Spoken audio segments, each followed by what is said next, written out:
Hello, Facebook. Hello, Instagram. Hello, YouTube. This is Naja Young, and I'm going live. We are scheduled to go live in just a couple minutes, literally 2 minutes on each platform. Tonight, we're going to be talking about magical Negroes in films, and we'll discuss what is the magical Negro trope and why we are discussing it, why it's important to discuss as audience members and as filmmakers, as creatives and artists. Okay, so join us, come on in, share this feed, share it with the ones you love, those people who love film, who love cinema, who love literature, because this film is actually based on a Stephen King novel, The Green Mile. Okay, so come on in. And we're just going to go ahead and get this shared on all of our platforms.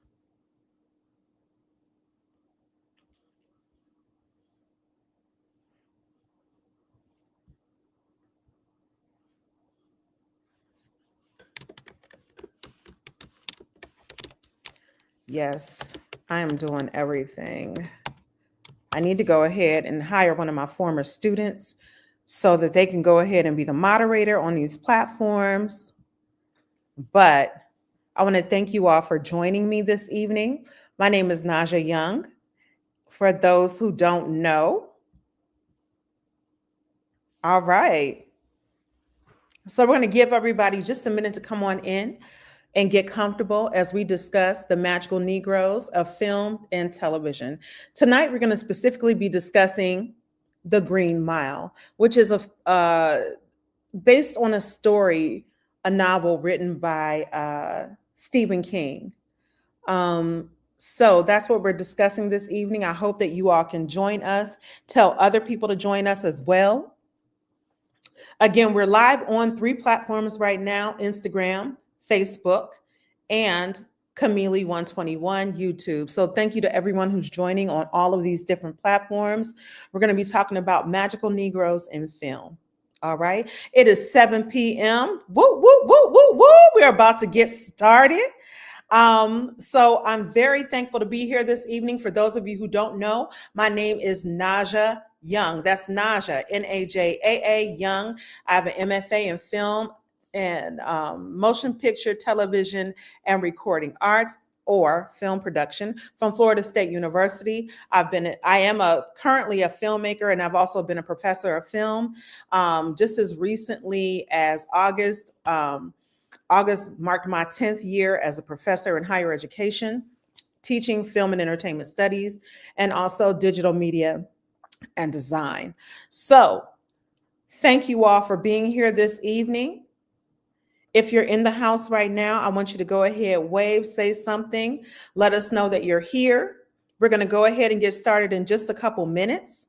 Again, my name is Naja Young. All right. And I have a website that I would love for you all to visit. It's www.orumilasdaughter.com. And so orumilasdaughter.com is, hey, Tim, it's been a long time. Timothy and I used to work together in Cleveland, Ohio. He and I have both gone on to do bigger and better things and move on to different cities and everything. So if you're joining us this evening, I want you all to feel free to visit my website, orumilasdaughter.com, and that's www.orumilasdaughter.com. All right. On that website, not only does it tell you a little bit about me, and you can see the trailer for one of the feature films I directed a few years back, but you can also see all of the services that I offer to people out here. So why are we here this evening? We're here this evening to discuss the magical Negro trope. Thank you, Timothy.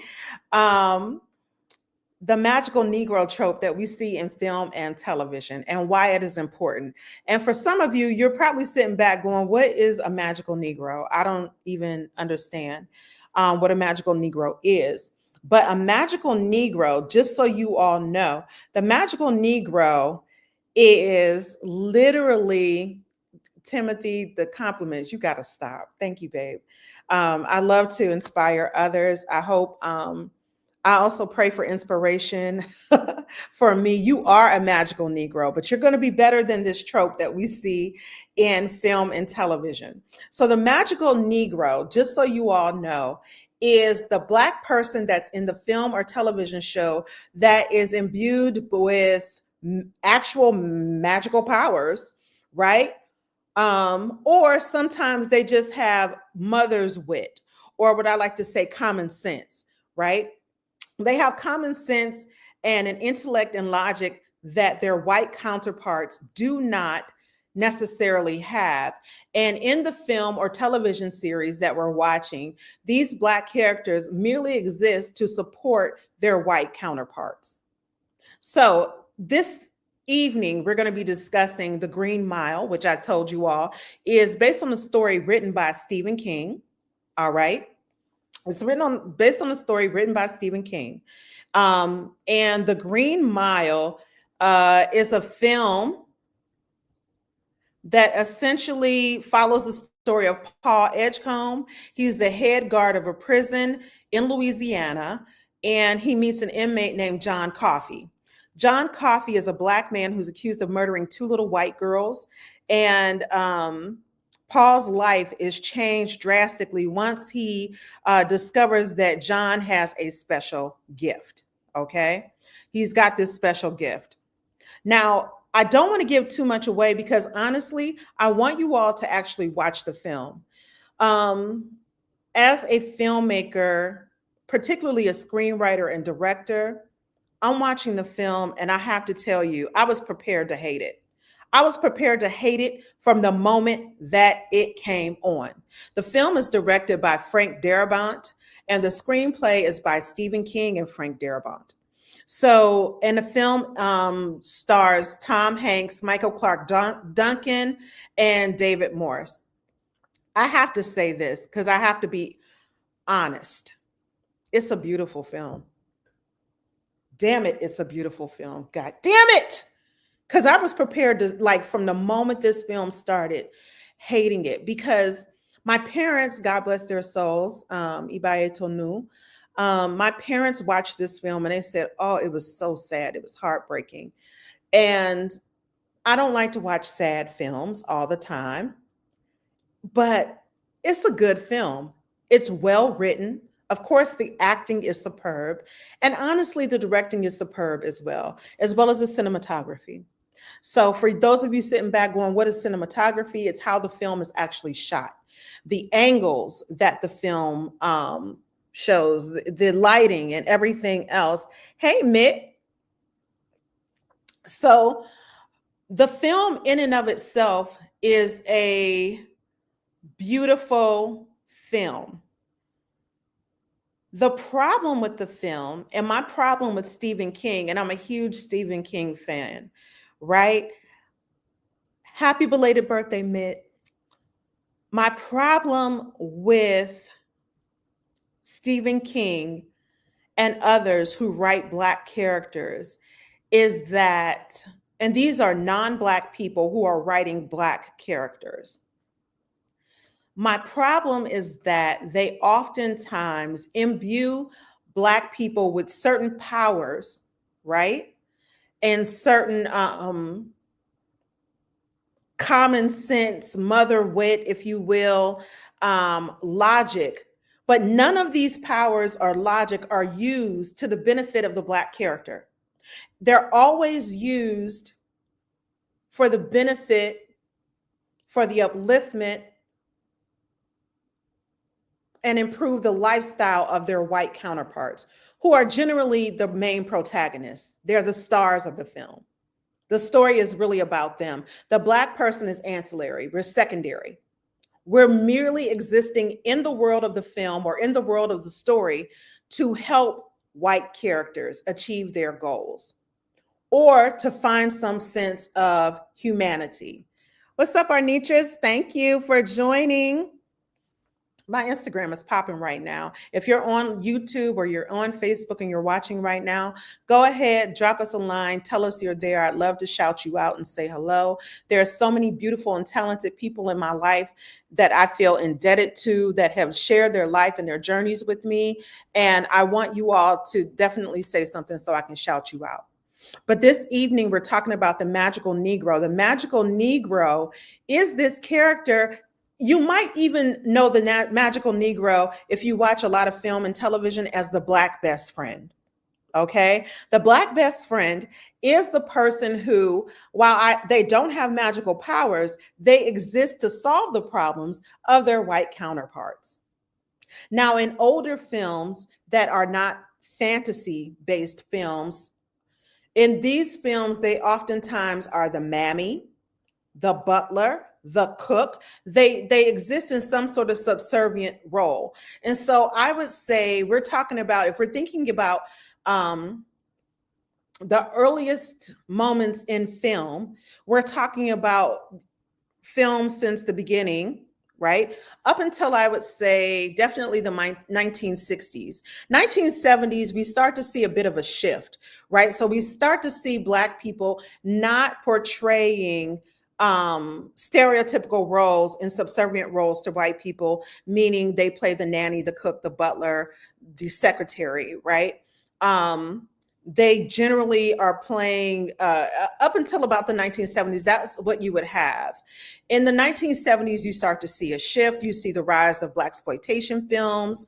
You see all of these things beginning to happen. So Black people's roles in film and television starts to shift. In the 1980s, you have Black people who are on mainstream shows, right? But these mainstream shows that they're watching or they're a part of, the Black characters are often the one-liners. They have the smart-ass one-liners. Okay, those are my former students who are watching. They know that I don't mince words. I just keep it a buck with everybody. Okay, I keep it a buck. So that means that sometimes I cuss. If that is offensive to you, I apologize right now. I have to keep it real. So in keeping it real, like I said, the Black characters of the late 1970s going into the 1980s and 90s, generally speaking, again, are only in the world of the film or the story to, again, promote the agenda of the white character, to support the white character, who is generally the main character. And that is why those characters exist. And then those characters generally offer some sort of smart ass, but wisdom filled solution to whatever the problem is. And it's often given in quips, right? So when I say something is a quip, I'm talking about something where it's just, what you talking about, Willis? Or I know that's right, girl. It's a lot of that type of dialogue going on. In the 2000s, I would say mid to late 90s, 2000s, we start to get more well-rounded characters in film and television, and we start to see more films that are having Black characters as in larger supporting roles. But even in those supporting roles, like let's take The Craft, right? You still have the Black character's story, not even being the B story, but like the C or D story, right? They're like the fourth storyline within the context of the film or television series. And they still exist, again, to support the white character. And when I say support the white character, I'm talking about teach the white character something about themselves, or to help the white character. When we think about films like The Help, and I got to be real, exactly, Arnitris wrote, I don't know nothing about birthing no babies. Exactly. Butterfly McQueen, Hattie McDaniel's character in Gone with the Wind, right? Everything is about supporting that white character. And while it looks like we've gained some traction, that we no longer have that in film, we still do. especially I find when non-Black filmmakers make films that have Black characters. Our characters are still relegated in supporting roles to the white characters. And even if we have a magical power, as our character John Coffey has in The Green Mile, played expertly by Michael Clarke Duncan, rest in peace, he couldn't do a damn thing to free himself, to help himself. In the film, he was there, he helped others, right? He had the power to heal, he had the power to resurrect, but he couldn't help himself. He couldn't help himself. It's disheartening to watch as a thinking, logical Black woman. Because I look at that film and I'm like, wow. And it occurs to me that Stephen King, when writing this character, and as I stated, I'm a Stephen King fan. I read the books, I watch the movies. I'm that girl, though I'm not an expert, but I do love some Stephen King works. And he loves to write a story with a great underdog, an underdog that we're all rooting for, right? But he has Black characters that never can use their magical powers for themselves. His Black characters are there to again humanize the white characters, to teach the white characters something about themselves, which is important, I guess. But oftentimes the Black characters are not in the most powerful positions. Even when we think about Mother Abigail in The Stand, I read the book, I watched both miniseries. Mother Abigail is very much the same way. She's a beacon of light for people who have lost all hope. We're in the middle of an apocalypse as humanity, as a human species. A super flu has wiped out a lot of our population. And it's literally a story about good versus evil. We have Randall Flagg, who is a minion of the devil, if you will. And we have Mother Abigail, who is in service to God, or the God of her understanding. And she's a beacon of light. But Mother Abigail is very frail. She's very old. She doesn't have family. The same thing as John Coffey in The Green Mile. He's not very old, but he is a beacon of light, and they don't know where this man came from. He has no family. He simply exists without the context of family, a sense of self, or even community. One thing I know about Black folks, and this is what non-Blacks have to understand, is despite what media says about Black people, we have some sort of family, whether it's family by blood or simply by community, you know? So it's hurtful for me to watch things like this, like The Green Mile, like I said, because it's a wonderful film. The story is an incredible story, but Black characters are not fleshed out in these films, in these films about magical Negroes or the Black best friend. And literally in this series, we're going to be talking about the magical Negroes. And there's actually a film, that was released earlier this year called The American Society of Magical Negroes. And we're going to discuss that film. That'll be the last film in the series that we discuss. I've heard mixed reviews about it. I'm not going to say anything disparaging about the film now because I haven't seen it yet. But I thought it was interesting that a film was actually written about this trope. When I call something a trope, I'm talking about this stereotype. And the stereotype, of course, this evening is the magical Negro. So, hey, Saria, I'm glad that you joined us, cuz. my astute cousin in Indianapolis, Indiana. But these magical Negroes exist literally, like I said, to promote, to help, to nurture, to assist their white counterparts. They exist without community and they exist without family. In the Black community, family and community are very important. We're very worried about it nowadays because with technology, people, while we are interacting with people literally around the globe instantaneously, we're worried about this in the Black community, some of us, because we are not coming together in person as we used to. There was a time when the family reunions were a big deal within the Black community. Lots of us are still doing family reunions. There was a time when holidays were very important, not because we were celebrating the holiday thing in particular.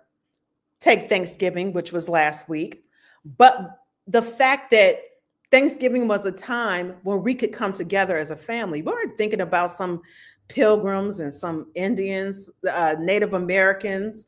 And that's not to say that our Native American brothers and sisters don't exist, that their plights don't exist, that the holiday is really a cover up for genocide and a paltry cover up as well.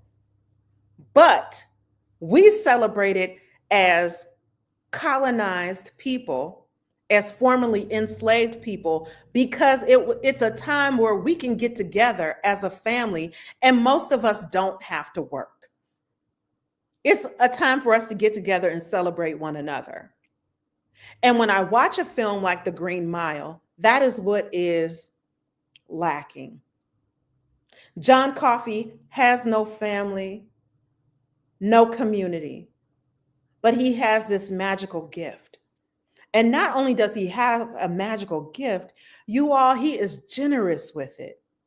He is kind, he is gentle, he is loving, which makes you think, did he do the crime that he's accused of, that he is on death row for? Like I said, if you're a movie buff and you love a great story, this movie is fantastic. I mean, Tom Hanks. I mean, when has Tom Hanks ever gave you a shit performance? Never. The man acted against a damn volleyball, and it still was like an incredible film, right? So it's a Tom Hanks film. He does a wonderful job, but even when I look at these actors in these films, and especially someone like Tom Hanks, who is going to have a lot of influence as an actor. And when I say a lot of influence, people like Tom Hanks, Denzel Washington, these are people, even Samuel L. Jackson, these are people who literally can look at the script and say, I'd like these changes made. I love the script, but I want these changes made. And people are so eager to work with them that they'll make the changes. Okay? Because Tom Hanks, Denzel Washington, Samuel L. Jackson, these are people who are going to bring you box office numbers. They're going to bring you a profit, right? They've been in this game for a long time. Hell, I've been watching Tom Hanks since he was on Bosom Buddies. And for some of y'all, you're too young to know what Bosom Buddies is. It was a sitcom. Like I said, I am not new to this, baby. I'm true to this. Always loved film and television, but thanks to my parents, Yetunde and Ibi Yinka, I was also taught to be a critical thinker. So as I'm watching these things, growing up and different things like that, my mother would launch into a lecture in a heartbeat, as would my father. Now, my father was a little easier than my mother, right? Because he could just sit in it back and enjoy something for what it was. But my mother would look at something and be like, let me tell you what these people are trying to do. Literally, let me tell you what these folks are trying to do with this programming. This is what this is saying. And she was correct every single time. And as a film professor educator, and filmmaker, I have to do the same thing. I want you all to watch film and television with your thinking caps on, as the old school teachers would say. You need to be watching these things with your thinking cap on. Okay. Yes, it's a film. It's meant to be entertaining, but you have to look at the point of view of the author or screenwriter, as well as the director. Okay. What is this saying overall? What are they portraying? And then why must this character always exist in a space where they can't use their powers, their magic for themselves? And then why is that perpetuated? Why is that perpetuated, class? I'm waiting. Okay. The equivalent to this would be the white savior film. Okay. The equivalent, I would say, to the magical Negro is the white savior. The white savior film is where the white person comes into, and I won't just say, I would say an all black or an all brown environment, and they transform the community by their presence. Excellent, Arnitris. She said they're trying to keep us in our collective places. Yes. Yes. And you can disagree, but oftentimes the message is hidden, right? The best way to hide a lie is in between two truths. That's the best way to hide a lie, is in between two truths. Okay. So we'll get a little deeper into that in a second. But the equivalent to the magical Negro trope is the white savior trope. Okay. The white savior comes to the Amazon. The white savior goes to teach in the projects in the inner city. They teach Black kids how to read while no one else. Oh, Brandon, there you are, my Brandon Javon, one of my brilliant former students. He says, freedom writers. Exactly. Exactly.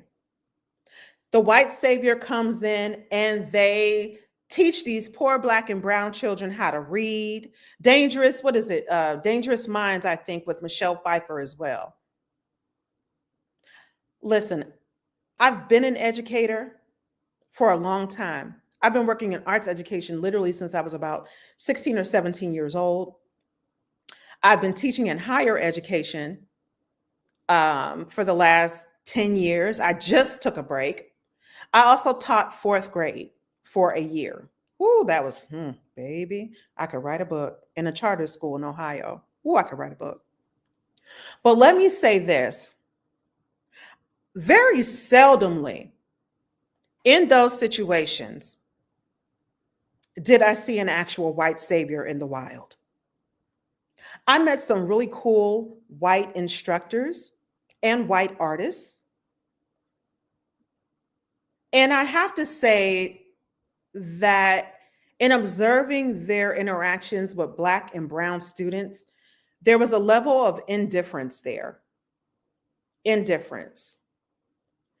Oftentimes I found myself explaining cultural differences because they didn't realize that there are cultural differences. Yes, we're all in America, but there are cultural differences between our communities, and certain things are not acceptable. I also worked with white-led organizations, arts organizations that did not understand the delicate situations it was placing its arts instructors in.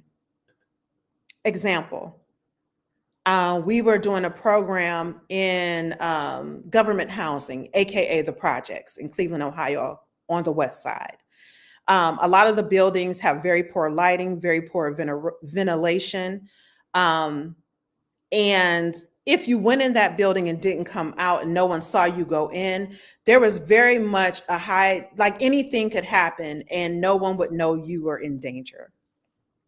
So they wanted us to go and knock on doors within the buildings to tell them about the program that we were offering, after school program for kids. I had to put a full stop to it because my safety is important. And I had to explain to them that in honesty, all honesty, their white faces going to knock on the door gave them a level of safety that I would not be able to enjoy. So, meaning that when they see white faces knock on the door, those white faces are associated with the government. So, the police, social services, welfare, they are literally associated, white faces are associated with authority in some way, shape, or form. That in and of itself gives them a certain layer of safety.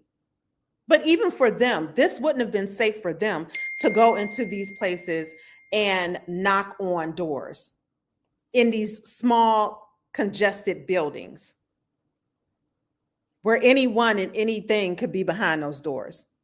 But I was being asked to do that. This organization, they did great work in many communities on the west side of Cleveland.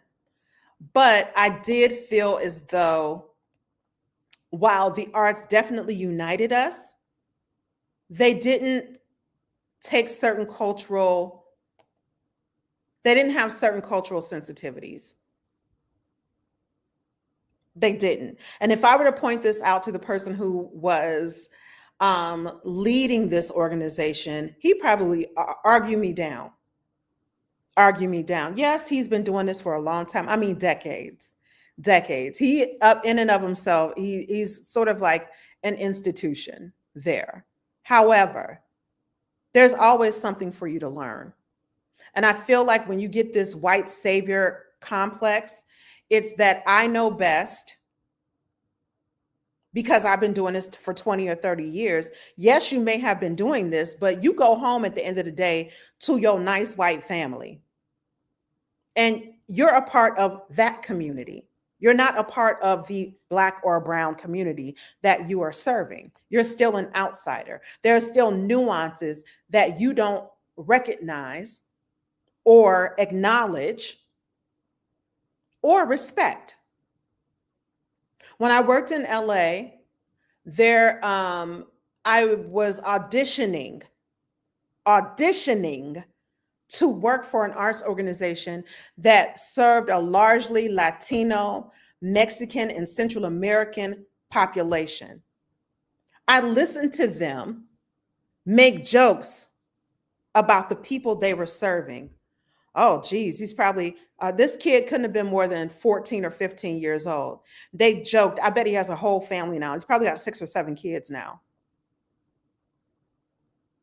That was a red flag immediately in my head. Immediately. But you serve this population.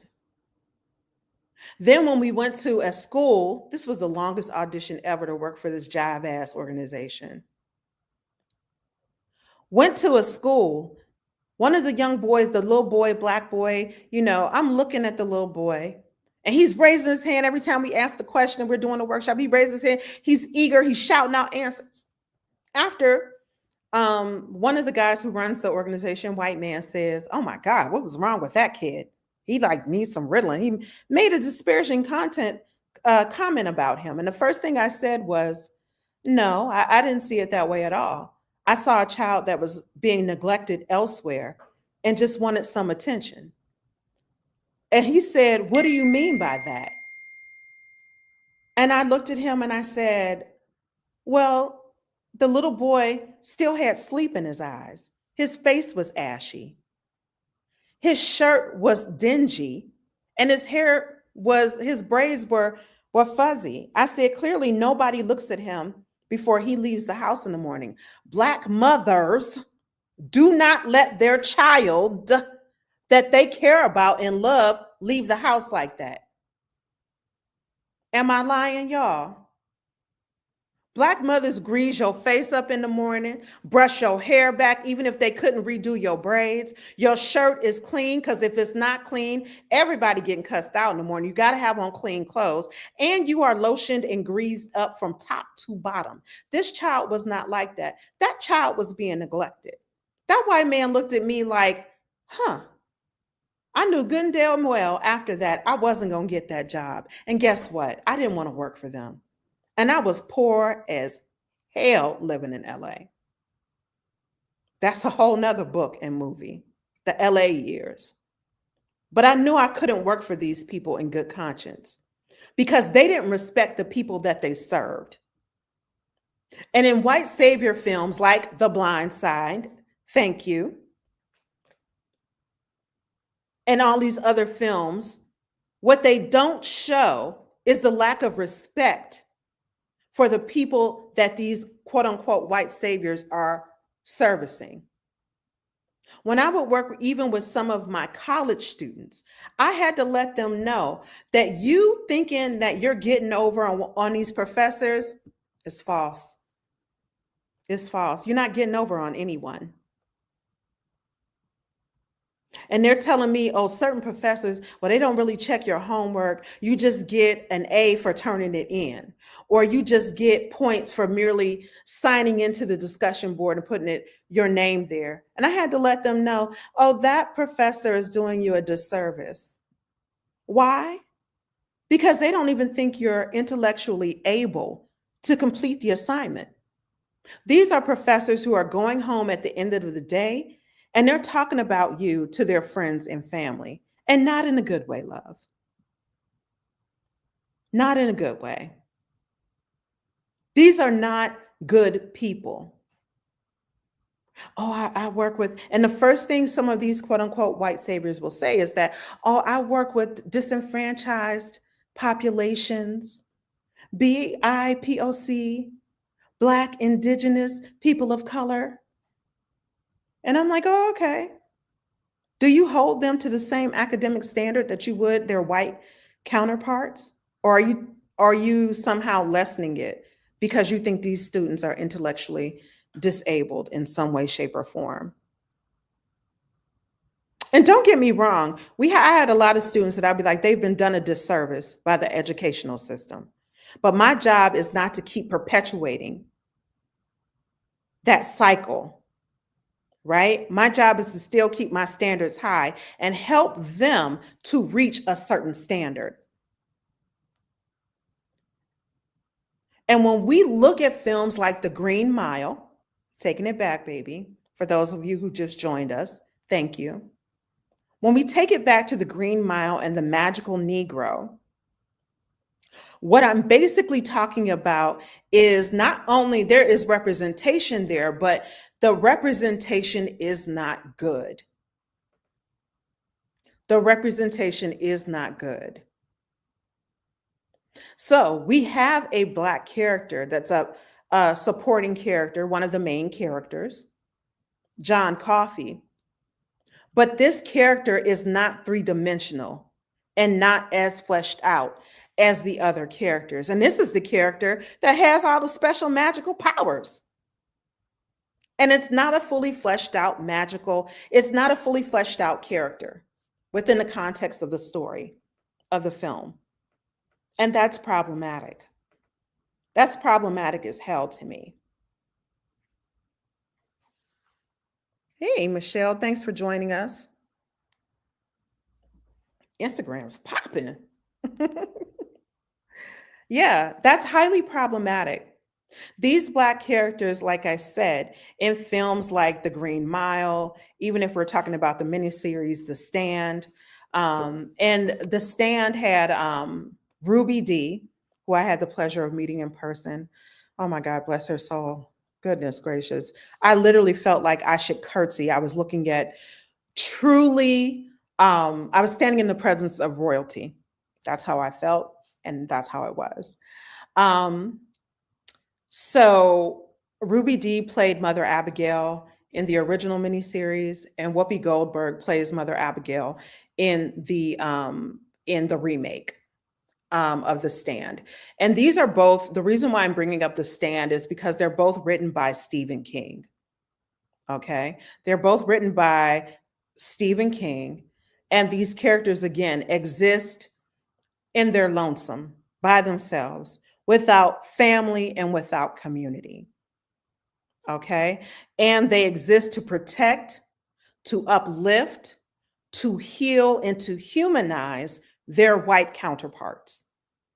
But they cannot do this thing for themselves. They can't even really protect themselves from those that are around them. And it's sad. It's a shame. And I feel that even when someone has the best of intentions, when I say someone, I'm talking about white authors and screenwriters have the best of intentions. I think it is incumbent upon them to take a moment and examine the characters that they are creating. And are they falling into a stereotype, a trope? Are they three-dimensional? And if this character is Black, is there a reason why this character, who is only there to help the white character, the protagonist, if they're only there to assist the protagonist, why did you make them Black? Or brown, for that matter? Why? Is it because you only see Black and brown people as subservient, as secondary or tertiary? Is it because you don't think of them, Black and brown people, as having their own self-determination or worth outside of the white protagonist and character? Those are the questions that have to be asked, and those are the questions that you have to answer. Now, I have to let you know, when I lecture in the wild, in the real world, these are questions that I pose to all of my students. My students have different backgrounds, different races, different ethnicities. I do this also with my students who identify as Black, who are Black as well. Because when I'm working with young screenwriters or novice screenwriters, what I find is that they are oftentimes perpetuating stereotypes that they've seen in other films. If I ask you all to close your eyes right now and think about a damsel in distress, a woman that is in distress in a film, and she's running for her life, the majority of us are going to picture a white woman in some way, shape, or form. She will be white. Now, you can argue with me and you can say that's not true. But if we're being honest with ourselves, certain images come to mind. And that's why working with image, as I do, is very important. If I asked you right now to close your eyes and picture your higher power, picture God, picture Yahweh, picture Jehovah, picture any person mentioned in the Bible, the Talmud, the Quran. You are not going to picture people who look like you as Black and brown people, generally speaking. That is problematic. That is what I'm fighting against. I'm not fighting against the idea of God. No. I'm fighting against your idea or belief that God must look like someone who is not you. Because as a storyteller, and myths are stories, yes, yes, Afi, like the damsels and the heretic. If your supreme being, your higher power does not look like you, then what does that say about how you feel about yourself? Listen, I'm writing my butt off over here. Um, I've been writing, like I said, I had to call it, I had to step away from higher education in August to get my life together as an artist, as a writer, director, and producer, as a filmmaker. And I challenged myself to write things in which the main characters are people who look like me and have similar experiences and backgrounds to me, because my story, your story, our stories are important. And because Blackness is not a monolith. Blackness is not a monolith. Okay? What that means is being Black is not all one thing. Yes, there are some cultural similarities, things. Culturally, there are things that we all, can relate to. But individually, we're all very different. We like different things, and that is okay. In films and television, especially I'm going to talk about film in particular.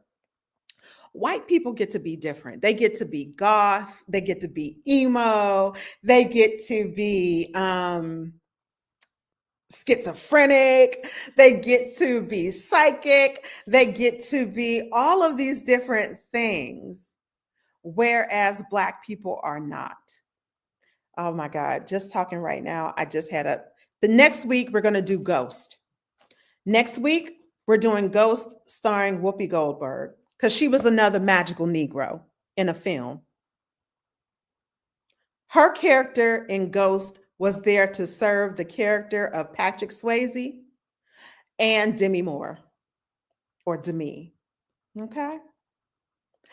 So when we talk about the magical Negro and that trope, you've seen it and you probably haven't even recognized it, because I'm not just talking about the Black best friend. I'm talking about Black people in these films and television shows that actually have magical freaking powers. But it's never used to help them. It's never used to help their community or their families. And that's very, very problematic. Very problematic. So next week we'll talk about Ghost, starring Patrick Swayze, bless his soul, and Whoopi Goldberg. And Whoopi, of course, does a fantastic job. I actually like the film. As a filmmaker, I can sit back and appreciate the beauty of the filmmaking behind the story. I really can. Like I said, I can sit back and just be like, God, this is so creative. I love it. I love this performance. Or, oh, the directing in the film is fantastic. The cinematography is fantastic. The sound design, the production design, yada, yada, yada, so on and so forth. But as a critical thinker and a filmmaker, and one who instructs novices and young adults in the art of filmmaking, I have to challenge some of which I see, because all of it's not good. And while we can talk about how great the movie The Green Mile is, it's also very problematic. And I'm not one of these people that is overly sensitive, but I'll tell you this, it's okay to be sensitive. It's okay to be challenging in these situations. I know that I probably have some white counterparts, peers, who are watching this is like, Naja's always talking about this Black stuff. I am, and I will, because I'm Black. And because if I don't talk about it, none of you will. You don't challenge a damn thing. I had to ask some of my young Black filmmakers, why are all the characters in your head white? This is a real conversation that I've had. Thank you, Arnitras and Mitt. Thank you. Really? Why are all the characters in your head white?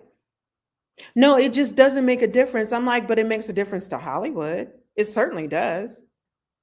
Because when they cast people, they're casting specific, they're looking for specific types. And you're telling me, oh, it doesn't have to be a type of person, a specific, they don't have to be a race. But then when I press them, there is someone that they have in mind. And they generally don't look like us, especially if the character is the main character, the protagonist, or the love interest. Listen, I'm a dark-skinned Black woman,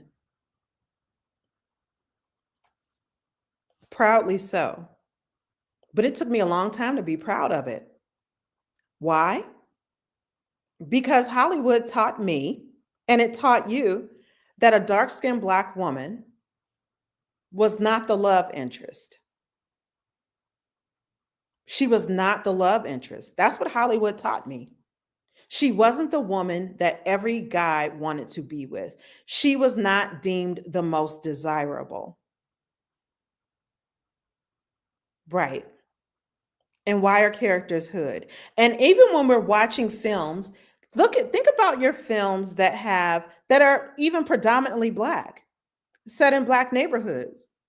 What complexion is the person who is playing the villain or the antagonist? Think about it. What do they look like?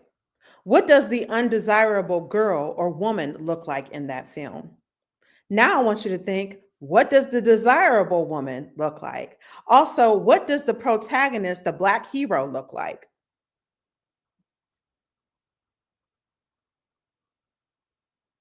See, we deal in these images every day and we're not thinking deeply about them.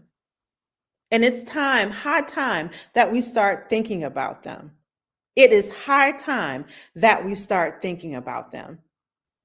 If she's a beautiful Black woman, she must be very light skinned or racially ambiguous. She must look biracial. If she wears her natural hair, then her hair has to be curly. It can't be Afro Black. Generally speaking, you do have some exceptions out there, and I love these exceptions. I love it. But like I said, even as an actor, are you challenging these roles that you're being cast in? If you're someone big like Tracy Ellis Ross, if you're someone big, the girl who played her daughter on Blackish, Yara Shahidi, if you're these women, are you even challenging the roles that you're being offered? Are you challenging these stereotypes and tropes? Michael Clarke Duncan, rest his soul, did he challenge the role that he was being given in the Green Mile, which he did expertly. He came across, I mean, this brother came across as so kind and so tender. And the nurturer in me wanted to reach my hands through the screen and nurture him. Really. But as Black actors, are we challenging enough? And I know how hard it is out there. Listen, it's hard for actors to get gigs, to get these jobs. You have actors who have won Oscars. I'm talking about Black actors and brown actors who've won Oscars, and then we don't see them for the next 5 to 10 years, or the next role they're in, it's like some little tiny bit role that you're like, what? What? I think I want to say Jennifer Hudson won an Oscar. And I could be incorrect, for Dreamgirls, or won an award for Dreamgirls. And the next time we saw her, she played Carrie Bradshaw's assistant in one of the Sex and the City movies. And I was like, wow, what the F? What the hell am I looking at here? Right? What am I looking at? Whereas you don't really see that with white actors. Every now and again you do. Like Marissa Tomei. She won, I want to say she was nominated for an Oscar or won the Oscar, I think, for My Cousin Vinny, if I'm not mistaken. And then we kind of didn't really see her a whole lot after that. And then she kind of popped up. So if you're looking on Facebook and you're looking on, you're watching on YouTube, if you like what you're seeing, you can go ahead and give your girl a love donation, because I do this out of my own love for my people. I do this because I love y'all and because we need to be having more conversations like this. Cash App Naja Young, Najaa Young, Young. Yes, I did put it up there, because if you like what you're seeing, hey, kick a little dollars here and I'll give it back to someone else. My former student is on the line and they know. They call me anytime. If you were any one of my students in the last 10 years or so, I got their heart. I got their back. Okay. So I always try to pay it forward, if you will, pay it forward. Yeah, Arnitris. They gave that girl a role playing Carrie Bradshaw's freaking assistant in Sex and the City. I just thought no one else around me got it at the time, but I was like, this is insulting. It's actually insulting to me. And so what I would say to everyone, if you're thinking to yourself, well, how do I support Black filmmakers? How do I support people who have independent voices, who are writing Black characters that are three-dimensional, that are not stereotypes or some sort of trope? First of all, buy, rent, share their films. When I say share, I'm like, when you see a trailer, when you see an advertisement for it, go ahead and share that, like it. You know, we live in a world that, you know, is heavily, everything is about social media right now. It's hard for people. It's very expensive to get the word out, to do commercials and stuff like that for a lot of people. So they're trying to literally market their films through social media. When you see it, like it, share it, forward it.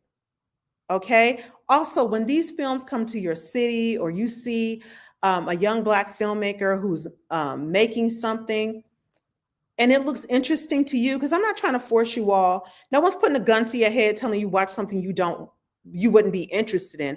But if it looks interesting to you, watch it. Spend your $3.99 on it. Spend $15 on it.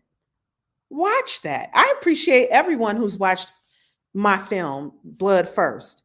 It's on Tubi right now, but it came out 10 years ago, baby, and we released it then. It was on Amazon, Google, Xbox Play, all of those things. And with the this whole boom in independent Black films, some people want to call them hood films, and some of them are hood. They set in the quote unquote hood, but some of them are pretty good. And how else are people supposed to get their start, y'all? Damn. My next film is not going to be anything like Blood First. Not if I wrote it. But Blood First, I had to do what I had to do. Nobody else was giving me the reins to write and direct and produce a film. Nobody. You know who did? The Hood. Ray Ray, Pookie, and them. They contributed. The Hood did.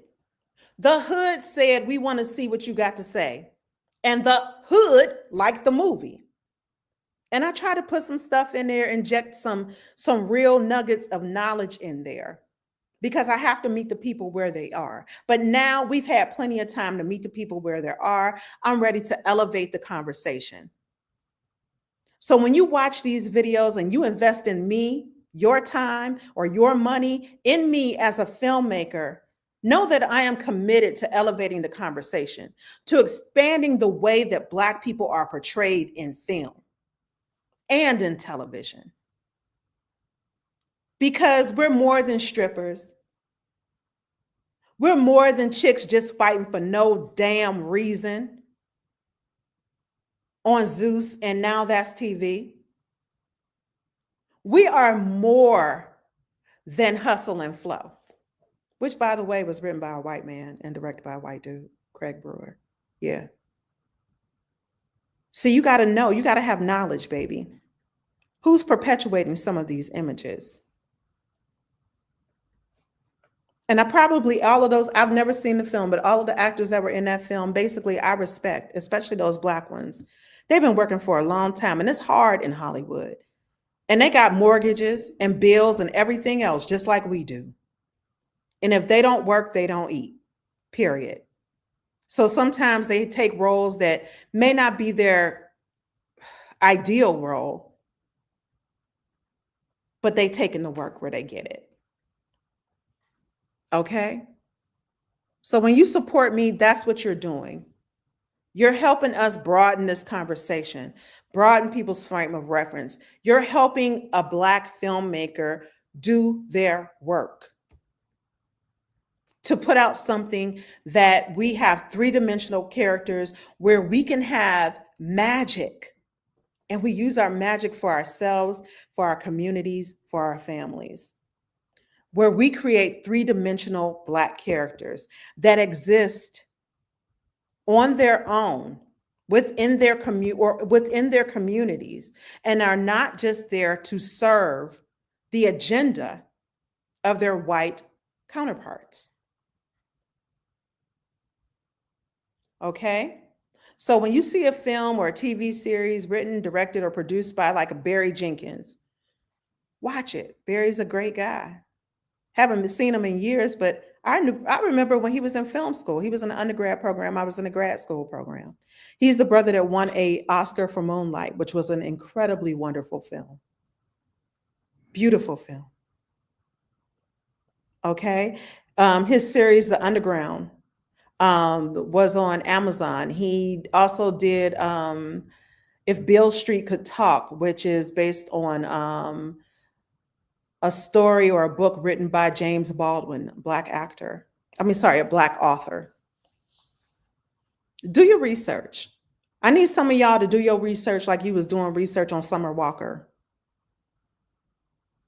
I took you there. Because we can do better. Okay. And when we demand better, we will get better. Okay. Hollywood is interested in money. In money. You're going to have a Bad Boys 2 and 3 because we went to see the box office receipts say Black folks like bad boys. You're going to get, what's that one? The Best Man Holiday and all of this stuff because y'all like The Best Man. You went to see The Best Man. And I'm not hating on either one of those films. They have their place. I'm not hating on that. We can just have entertainment, things that are just for sheer entertainment that we love as Black people. But what I'm saying is we have to support those voices that are outside of what Hollywood normally puts out as it relates to Black folks. Okay? If you enjoyed today's conversation, go ahead, throw some hearts up, hit up my Cash App, Cash $ Naja Young, Najaa Young. Go ahead, visit my website, orumilasdaughter.com. Thank you all so much for joining me this evening. If you have questions, concerns, or want to continue this dialogue, please, by all means, hit me up. I'm available on all social media platforms. I'm even on TikTok now, okay? On Instagram and TikTok, that's African_honeybee. Honeybee is all one word. If you're on YouTube, it's Kamili121, Kamili 121. I'll put those links up, of course, on the other social media platforms. And if you're on Facebook, Naja I Young. If we're not friends, that's my professional page. Naja, Najaa, middle initial, Young. Okay, Young. And here's to us all staying forever young, forever happy, forever grateful, forever just driven. Okay. And I want you all to have a wonderful rest of your week. Thank you for joining me this evening. I truly, truly enjoyed it. Go ahead, visit my website, orumilasdaughter.com.